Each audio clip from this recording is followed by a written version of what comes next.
আর একটা নয়নের নাম হলো যমুনা।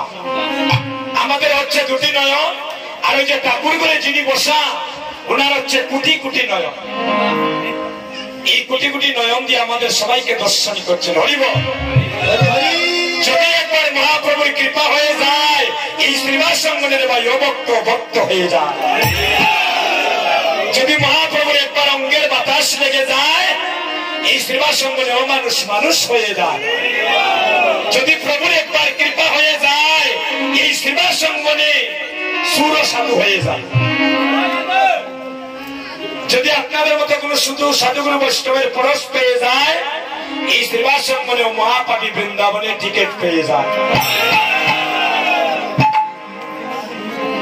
এই সবাই মিলে একটু ধ্বনি করবেন, আমরা যেন সবাই গৌরধনের ধ্বনি হতে পারি। এমন ভাবে ধ্বনি করবেন, ওই ধ্বনিটা যেন আপনাদের পাতাকান্তি হয়ে আরো অনেক দূর যেন পৌঁছে দিতে পারে। হরি হরি বল।